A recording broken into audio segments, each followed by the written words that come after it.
Aurten, kirolaren Europar hiriaren ospakizunak direla eta eutsi kirolari, gogor euskarari ospatuko dugu Santurtzin.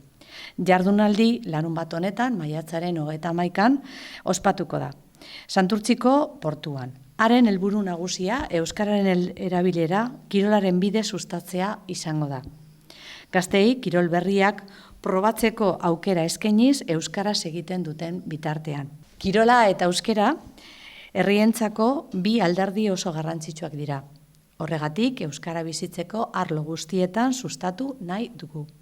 Bereziki, haurren eta gazteen artean, egunerokoan dauden eskolaz kanpoko ingurune guztietan. Kirolean, kalean, lagun artean. Aldi berean, uste dugu, ingurune horiek zaindu eta babestea ere funtsezko balioa dela. Euskara sustatzeaz gain, gazteei ingurunemekiko errespetua eta zaintza transmititu nahi diegu. Balio osasungarri eta jasangarriak sustatuz.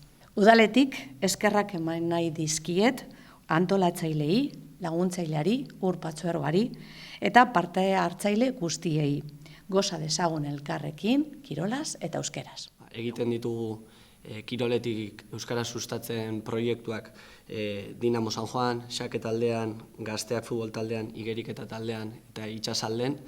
Horri ez gain beste 14 herritan ere ari gara eta horri eman nahi diogu garrantzia. Txapelketa hor kokatzen dugu, denboraldia bukatzeko modu divertigarri batean, bi helburu nagusirekin, kirol berriak probatzeko aukera eskaintzea gazte horiei, eta euren arteko sozializazio hori euskarazko aukera baten eskaintzearena. Orduan, portuan egingo dugun txapelketa honetan, 3 kirol berri probatzeko aukera emango dizkiegu, eta eskerrak eman nahi dizkiet Kakul herri kirolak taldeari eta Itsasoko Ama arraun taldeari ere,